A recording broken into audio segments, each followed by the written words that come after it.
Hello friends. दोस्तों, अगर हमारे शरीर में लंबे टाइम के लिए ग्लूकोज की मात्रा ज़्यादा रहे, हमारे ब्लड में मतलब अगर शुगर की मात्रा ज़्यादा रहे, उसका दुष्प्रभाव हमारे ब्रेन पर देखा जा सकता है। ये वाली चीज़ बिल्कुल वैज्ञानिक रूप से प्रमाणित है और मैं आपसे इस वीडियो में बात करूँगा कि किस किस तरह से जो बढ़ा हुआ ग्लूकोज है वो हमारे ब्रेन को नकारात्मक रूप से अफेक्ट करता है। जानना बहुत ज़रूरी है क्योंकि बहुत सारे पेशेंट्स होते हैं डायबिटीज़ के या प्री डायबिटीज़ के भी कि जिन्हें इस तरह की जानकारी ठीक से नहीं होती कि अगर हमारे ब्लड में ग्लूकोज का अमाउंट लगातार ज़्यादा बना हुआ है तो उससे हमारा ब्रेन किस किस तरह से इम्पैक्ट हो सकता है।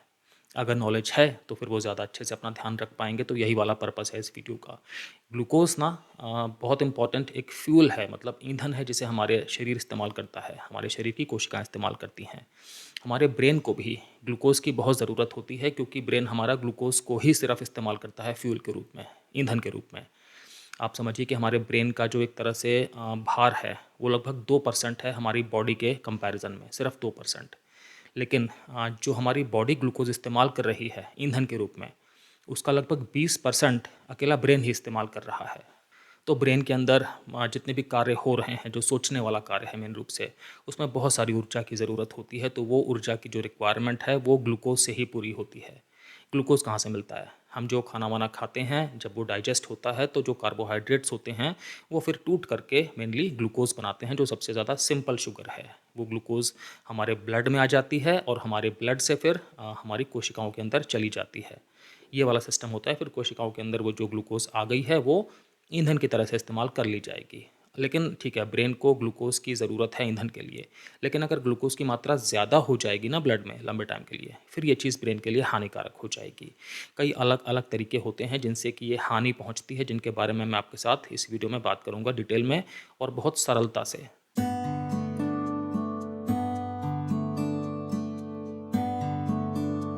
दोस्तों, मैं हूं doctor Kamal Singh, x armed forces medical college, x Fortis hospital, x a lot of corporate hospitals.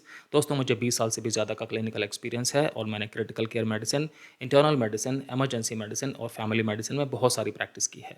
तो पहली चीज़ है, जानना इंपॉर्टेंट है कि अगर ग्लूकोज की मात्रा ज़्यादा हो गई है ब्लड में तो उससे ग्लूकोटॉक्सिसिटी हो सकती है।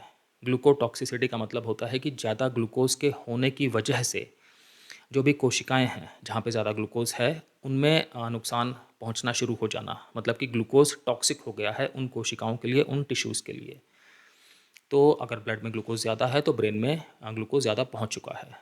अब ब्रेन की सेल्स के अंदर ये ग्लूकोज ज़्यादा है, जो ये क्या करेगी, मेटाबॉलिक एक्टिविटी बढ़ा देगी। कोशिकाओं के अंदर जब मेटाबॉलिक एक्टिविटी बढ़ गई है, कुछ एक हानिकारक केमिकल्स फिर पैदा हो रहे हैं जिनका नाम है कि रिएक्टिव ऑक्सीजन स्पेशीज़ या ROS। अब ये जो हार्मफुल केमिकल्स हैं, रिएक्टिव ऑक्सीजन स्पेशीज़, ये क्या करेंगे? ये फिर डैमेज पैदा करेंगे, जिसे हम मेडिकल भाषा में कहेंगे कि ऑक्सीडेटिव स्ट्रेस पैदा करेंगे। अब इससे क्या होगा कि जो हमारे ब्रेन की कोशिका है, जो एक तरह से यूनिट है, जिसे हम न्यूरॉन कहते हैं या नर्व सेल कहते हैं, वो डैमेज होना स्टार्ट हो जाएगी। जो सेल के अंदर अलग अलग छोटे छोटे से ऑर्गेनेल्स होते हैं, जैसे कि माइटोकॉन्ड्रिया, जो एनर्जी की फैक्ट्री है। माइटोकॉन्ड्रिया के अंदर सारी की सारी ऊर्जा बनती है, माइटोकॉन्ड्रिया का भी डैमेज होना स्टार्ट हो जाएगा। जो हमारे ब्रेन के अंदर सिनेप्सिस होते हैं, सिनेप्सिस का मतलब हो गया, सिनेप्सिस तो वैसे प्लूरल वर्ड है, सिनेप्स हो गया इसका सिंगुलर। जो दो नर्व सेल्स होती हैं वो आपस में सिनेप्स के ज़रिए जुड़ी होती हैं। मतलब ये आपस में फिजिकली कनेक्ट नहीं कर रही होती, फिजिकली टच नहीं कर रही होती, सिनेप्स के ज़रिए आपस में जुड़ी हुई होती हैं। सिनेप्स एक तरह से एक गैप होता है और ये इसका काम क्या होता है, जब दोनों नर्व सेल्स को आपस में ये जोड़ रहा है गैप, तो एक तरह से नर्व्स के जो सिग्नल होते हैं वो फिर सिनेप्स के ज़रिए प्रवाहित होते हैं, एक से दूसरी कोशिका में, दूसरी से तीसरी ब्रेन की कोशिका में। इस तरह से ये सिग्नल सारे के सारे जाते हैं। तो ये जो सिनेप्सिस हैं, जो ये गैप्स हैं, यहाँ पर जो नर्व सेल हैं वो केमिकल रिलीज़ करती हैं और वो केमिकल फिर दूसरी नर्व सेल को ये बताता है कि एक तरह से इलेक्ट्रिकल सिग्नल आ रहा है, इलेक्ट्रिकल इम्पल्स आ रही है, जिसमें कि कमांड छुपी हुई होती है। तो ये वाले सिनेप्सिस भी डैमेज होना स्टार्ट हो जाते हैं अगर ब्रेन की कोशिकाओं में ग्लूकोज ज़्यादा है तो आप ये समझते हैं कि ब्रेन हमारी बॉडी में एक तरह से बिल्कुल सेंट्रल कमांड है, ब्रेन का बड़ा इंपॉर्टेंट रोल होता है। ब्रेन के ज़रिए ही सारे के सारे इंस्ट्रक्शन इसी तरह से प्रवाहित होते हैं नर्व सेल्स में, और वो इंस्ट्रक्शन जो है हमारे शरीर के अलग अलग अंगों तक, अलग अलग कोशिकाओं तक पहुँचते हैं और उन अंगों को भी ये पता लगता है कि हमें अब आगे क्या करना है। तो अगर ब्रेन डैमेज हो रहा है, ब्रेन की कोशिकाएं डैमेज हो रही हैं, तो फिर आप समझ सकते हैं कि हमारी बॉडी के अंदर एक बिल्कुल असमंजस की, केओस की स्थिति आ सकती है कि कोई भी चीज़ कंट्रोल में नहीं है, अंगों को ठीक से पता ही नहीं है कि करना क्या है, सामंजस्य में कैसे रहना है। तो फिर अलग अलग किस्म की बीमारियाँ पैदा हो सकती हैं। तो ये अपने आप में एक तरीका है कि किस तरह से ग्लूकोज़ अगर अधिक मात्रा में है तो ब्रेन को डैमेज कर रहा है। अगला पॉइंट है कि अगर हमारे ब्लड में लंबे टाइम के लिए शुगर बढ़ी हुई है तो इससे न्यूरो इन्फ्लेमेशन की कंडीशन हो सकती है। मतलब कि हमारे ब्रेन में सूजन आ सकती है, हमारे ब्रेन की कोशिकाओं में घायल हो जाने की वजह से सूजन आ सकती है।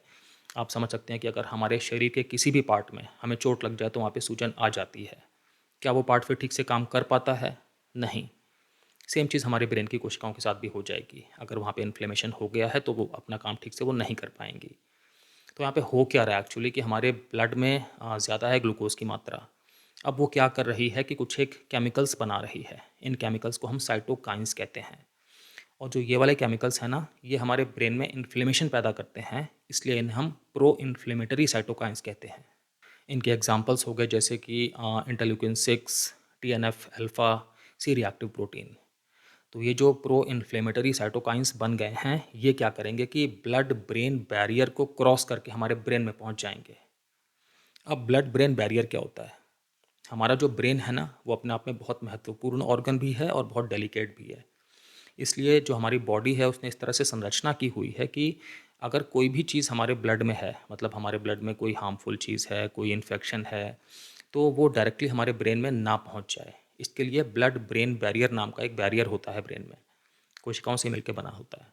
तो लेकिन ये वाले जो साइटोकाइंस बन रहे हैं प्रो इन्फ्लेमेटरी, ज़्यादा ग्लूकोज होने की वजह से ब्लड में, ये जो हैं ये ब्लड ब्रेन बैरियर को क्रॉस कर जाते हैं और ब्रेन में पहुंच जाते हैं। अब ये जब ब्रेन में पहुंच गए हैं तो फिर वहाँ पे ये क्या कर रहे हैं कि जो ब्रेन के अंदर इम्यून सेल्स हैं, जैसे कि माइक्रोग्लिया, उनको एक्टिवेट कर रहे हैं। इम्यून सेल्स जब सोते हुए से जग गई तो वो क्या करेंगी, वो बिल्कुल अपने आसपास एक तरह से लड़ाई करना स्टार्ट कर देंगी। तो वही हो रहा है कि जो इम्यून सेल्स हैं वो फिर अपने आसपास के जो भी सेल्स हैं उनको डैमेज करना स्टार्ट कर रही हैं, जिसकी वजह से जो हमारे ब्रेन की सेल्स हैं उनमें इन्फ्लेमेशन पैदा हो रहा है, मतलब उनमें सूजन आ रही है। तो एक persistent low grade inflammation brain में बना रह सकता है अगर हमारे ब्लड में शुगर की मात्रा ज़्यादा है। तो आप इसको इस तरह से समझ सकते हैं कि जो ये लो ग्रेड इन्फ्लेमेशन है, एक तरह से ये बिल्कुल मतलब एक आग सी लगी हुई है। चाहे आप उसे कह लीजिए कि बहुत कम अमाउंट में ही फायर है, सिर्फ सुलग रही है लेकिन लगी हुई है।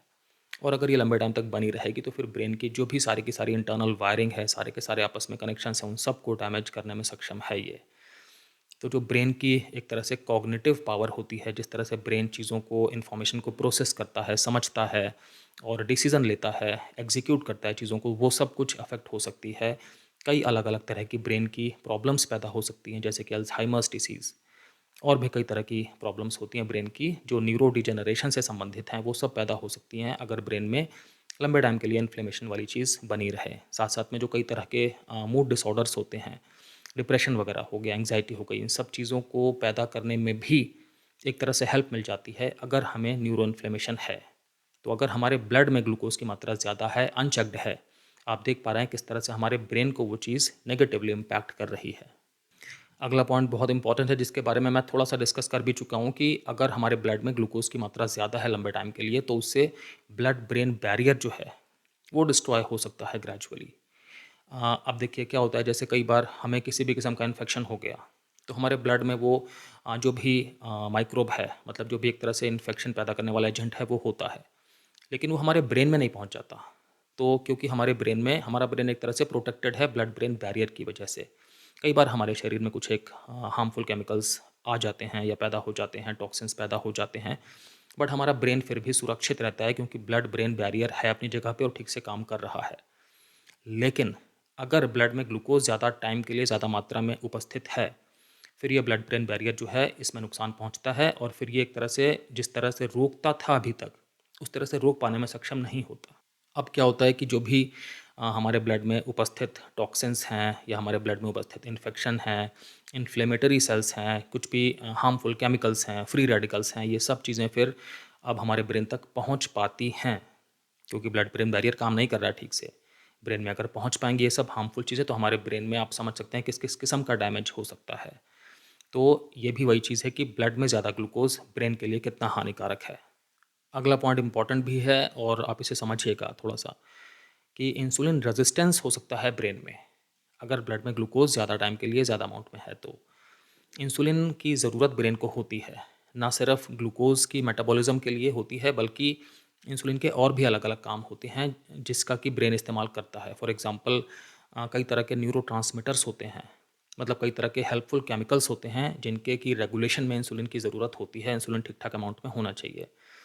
जो एक तरह से हमारी सिनेप्सिस हैं, तो उनकी जो प्लास्टिसिटी होती है, मतलब कि जो सिनेप्सिस हैं वो उनकी संरचना हमेशा ठीक ठाक से रह सके।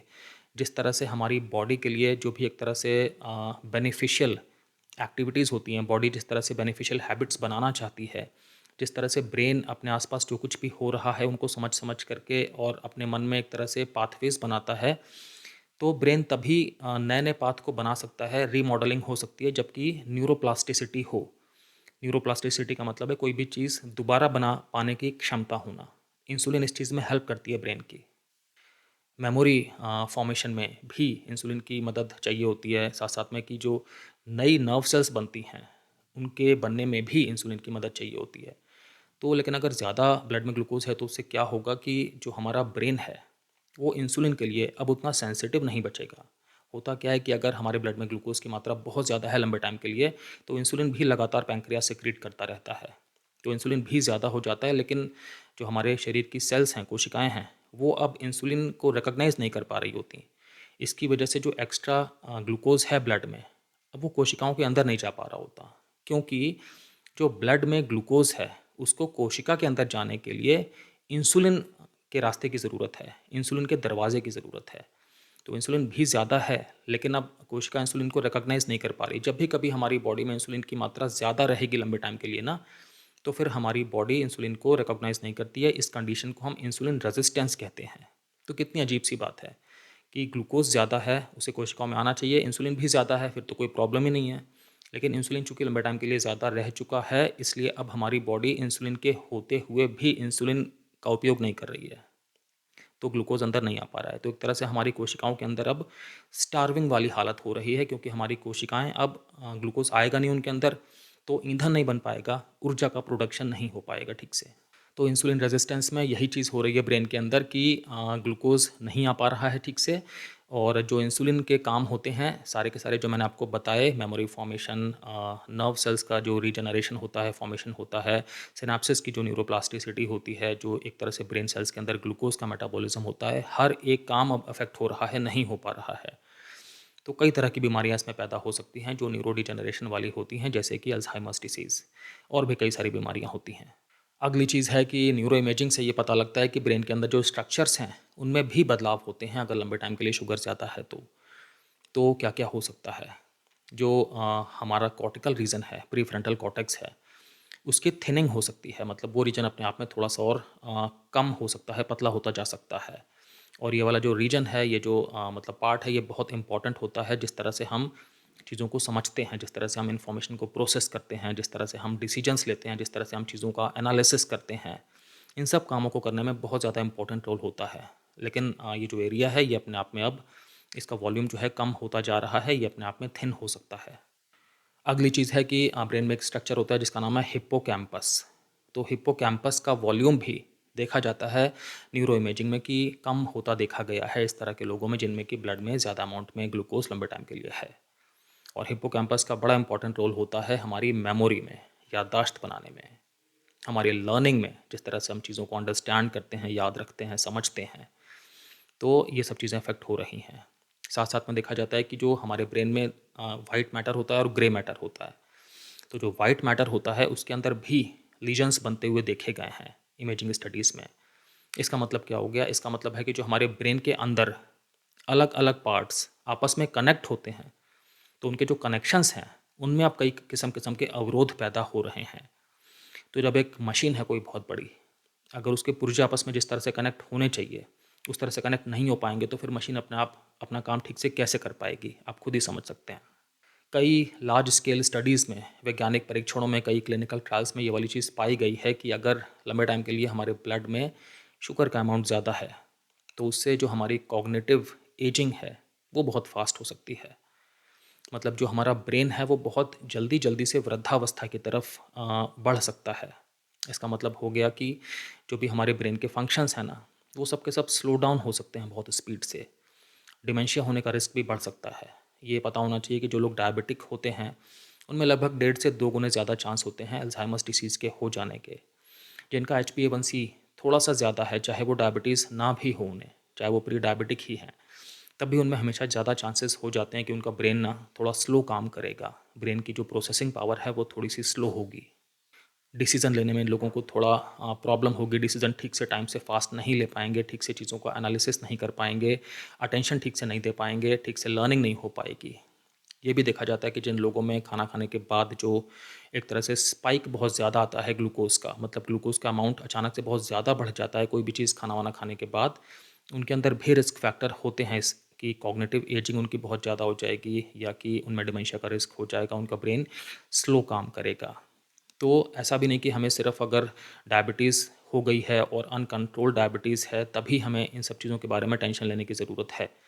अगर हमारा HbA1c भी ज़्यादा है और ज़्यादा रह रहा है, अगर हम प्री डायबिटीज़ वाली कंडीशन में भी हैं, तब भी हमें अपने अंदर ये सतर्कता रखनी चाहिए कि अगर हम ठीक नहीं करेंगे इस चीज़ को तो हमारे ब्रेन पे इस चीज़ का नेगेटिव इम्पैक्ट हो रहा है, हो सकता है आगे चल कर के कि चीज़ें ठीक ना रहें, कंट्रोल से बाहर चली जाएँ। ये भी चीज़ बहुत इंपॉर्टेंट है कि हमारे ब्रेन में न्यूरोट्रांसमीटर्स होते हैं। ये केमिकल्स होते हैं जो कि सिग्नल्स को लेके जाते हैं हमारी बॉडी के अलग-अलग एरियाज़ में, जिससे कि हमारी बॉडी एक तरह से बैलेंस में रहती है। अगर एग्जांपल के तौर पे बताऊँ तो सीरोटोनिन हो गया एक न्यूरोट्रांसमीटर, डोपामाइन हो गया, ग्लूटामेट हो गया, गाबा हो गया, तो इन सब न्यूरोट्रांसमीटर्स पे भी नेगेटिव इम्पैक्ट पड़ता है। सीरोटोनिन नाम का जो न्यूरोट्रांसमीटर है उसका रोल होता है कि हमारा मूड कैसा है, हमारी नींद कैसी है, हमें तृप्ति वाला एहसास हो रहा है कि नहीं, हमने कुछ खाया पिया है उसके बाद। तो अगर सीरोटोनिन पे इम्पैक्ट आएगा नेगेटिव तो फिर हमें बहुत सारी चीज़ें हो सकती हैं। हम एंग्जाइटी में रह सकते हैं, हमारी नींद पे फ़र्क आ सकता है, हम हमेशा परेशान अवस्था में रहें, ये सब चीज़ें हो सकती हैं। अब जैसे कि अगला अगर मैं बात करूँ तो डोपामिन। डोपामिन का जो एक रिलेशन है वो किस चीज़ से है? एक मोटिवेशन से है, एक रिवॉर्ड वाली चीज़ से है। तो अगर ये अफ़ेक्ट होता है एक प्लेज़र वाली चीज़ से है, जो अंदर से एक तरह से खुशी की भावना आती है। अगर ये अफ़ेक्ट हो जाता है पाथवे तो फिर इससे आप समझ सकते हैं कि हमें मन में हमेशा सैडनेस बनी रह सकती है, डिप्रेशन बना रह सकता है। हो सकता है कि हमारा फ़ोकस बहुत कम हो जाए चीज़ों पे, कंसंट्रेशन बहुत कम हो जाए, हम अंदर से मोटिवेटेड ही ना हों कुछ भी करने के लिए, ये सब चीज़ें हो सकती हैं। जो गाबा या ग्लूटामेट नाम के न्यूरोट्रांसमीटर्स हैं, वो भी ब्रेन को स्टेबल रखने में बहुत हेल्प करते हैं। तो अगर उन पे इम्पैक्ट पड़ रहा है तो ब्रेन की स्टेबिलिटी अपने आप में अफेक्ट हो रही है। फिर हो सकता है हमारा मूड बहुत जल्दी-जल्दी फ्लक्चुएट करे या हमें कुछ एक हमेशा ना ब्रेन फॉग जैसी कंडीशन बनी रहे कि हम क्लाउडेड हैं, हमें ठीक से नहीं पता लग रहा कि हमें क्या डिसीज़न लेना है, हमें क्या करना है। हम किसी भी चीज़ के बारे में अगर सोच रहे हैं, हम ना उतनी स्पीड से या उतनी सक्षमता से नहीं सोच पा रहे हैं उस चीज़ के बारे में, थक जा रहे हैं, हमें मेंटल फटीग हो रही है। तो न्यूरोट्रांसमीटर्स पे भी बहुत फ़र्क पड़ सकता है अगर हमारे ब्लड में ग्लूकोज़ असंयमित है लंबे टाइम के लिए तो। तो अब आप समझ चुके हैं कि किस तरह से अगर ब्लड में ग्लूकोज़ ज़्यादा है तो हमारे ब्रेन पे उसका नेगेटिव इम्पैक्ट पड़ता है। तो आपको करना क्या-क्या है अब? इम्पॉर्टेंट है कि अपनी डाइट पे आप ध्यान दीजिए। कोई भी जो जंक फूड है, उसे आप मत खाइए। साथ-साथ में अपने खाने में आप मीठे का भी परहेज़ करें। मीठा हमारे लिए बिल्कुल भी ज़रूरी नहीं होता खाना। अगर हम बिल्कुल एक नॉर्मल व्यक्ति हैं, तो हमें मीठे का परहेज़ करना चाहिए। क्योंकि हमें नहीं पता ना हमारे अंदर मतलब हमारे डीएनए में या हमारी सेल्स के अंदर एक क्या टेंडेंसी है। अगर टेंडेंसी है डायबिटिक होने की तो फिर अगर हम थोड़ा भी मीठा खाएँगे ना, तो डायबिटीज़ होने की आशंका बढ़ जाएगी और मीठा खाने का कोई फ़ायदा तो होता नहीं है। इसलिए मीठा आप जहाँ तक हो सके उसका परहेज़ करें, साथ-साथ में जो जंक फूड मैंने बताया उसका भी परहेज़ करें। जो भी चीज़ें होती हैं जो डीप फ्राइड हैं या मैदे-वैदे से बने हैं, जो बेकरी में चीज़ें बनी हुई होती हैं, उन सब का आप परहेज़ करें। ये भी कोशिश करें कि आप बहुत ज़्यादा भर के खाना ना खाएँ एक बार में, मतलब थोड़ी-सी जगह रहनी चाहिए पेट में। लगभग आप समझिए 70-80% अगर आपका पेट भर गया है, आपकी एक तरह से तृप्ति हो गई है तो दैट्स ओके। फिर अपने आप को बिल्कुल एकदम मतलब ऊपर के लेवल तक भरने की ज़रूरत नहीं है। ये भी इम्पॉर्टेंट है कि आप एक्सरसाइज़ेज़ वगैरह करते रहें, जो भी आपके शरीर के अनुसार फ़िज़िकल एक्टिविटी आपको करनी चाहिए। यदि आपको कोई बीमारी है, तो डॉक्टर से बात कर लें और उसके हिसाब से जितना वो बताएँ उतनी करें और यदि आप स्वस्थ हैं, फिर तो आपको अपनी एक्सरसाइज़ वगैरह करनी ही चाहिए। कोशिश करें हमेशा कि जो आपका बॉडी वेट है, वो रेंज के अंदर ही रहे, वो रेंज से बाहर ना जाए मतलब कि आप ओवरवेट ना हो इस चीज़ का ध्यान रखें, ओबेसिटी का शिकार ना हो इस चीज़ का ध्यान रखें। बहुत इंपॉर्टेंट है कि आपको रात में नींद पूरी लेनी है अपनी। जो भी नींद होती है 7-8 घंटे की बिल्कुल अनइंटरप्टेड डीप स्लीप लेनी है आपको, इसका बहुत फ़र्क पड़ता है ग्लूकोज़ के मेटाबॉलिज़्म में। आपको ध्यान रखना है कि आप अपने जितना भी मेंटल स्ट्रेस कम से कम कर सकें वो आप करें। जो लोग ज़्यादा तनाव में रहते हैं देखा जाता है कि उनमें भी शुगर का फ्लक्चुएशन रहता है, तो कोशिश करें कि अपने मन को आप जितना धीर गंभीर शांत स्वस्थ बना सकें। इम्पॉर्टेंट है आपके लिए ये भी कि आप जो भी खाना खा रहे हैं, जो भी आपकी डाइट है वो बिल्कुल बैलेंस डाइट हो। खाने में आपके मतलब प्रोटीन भी हों, खाने में हेल्दी फैट्स भी हों, खाने में फाइबर्स भी हों, वेजिटेबल फ्रूट सब कुछ हों आपके खाने में। हेल्दी बैलेंस डाइट आप खाएँगे तो वैसे ही चांसेस कम हो जाएँगे किसी भी तरह की ऐसी बीमारी होने के। और हाँ, अपना ब्लड टेस्ट भी आप बीच-बीच में करा के देखते रहें, यदि आपको रिस्क फैक्टर्स हैं तो। ब्लड टेस्ट कराने में क्या है कि आपको पता लग जाएगा कि आपकी शुगर क्या चल रही है, आपका HbA1c क्या चल रहा है। और अगर ये चीज़ें थोड़ा-सा भी कंट्रोल से आगे पीछे जा रही हैं, तो आप इन पे बिल्कुल टाइम रहते ही नियंत्रण पा सकते हैं, डॉक्टर से कंसल्टेशन कर सकते हैं और समझ सकते हैं कि आपको क्या करना है ताकि आपका जो ग्लूकोज़ है आपके ब्लड में, वो बिल्कुल कंट्रोल में रह सके, बिल्कुल रेंज के अंदर रह सके। अगर आपको वीडियो अच्छा लगा है दोस्तों तो लाइक कर दीजिएगा। अगर आपने अभी तक मेरे चैनल को सब्सक्राइब नहीं किया है तो सब्सक्राइब भी कर दीजिएगा। अगर आपको लगता है किसी के साथ शेयर करके किसी की भी हेल्प हो सकती है तो प्लीज़ शेयर भी कर दीजिएगा। Thank you so much.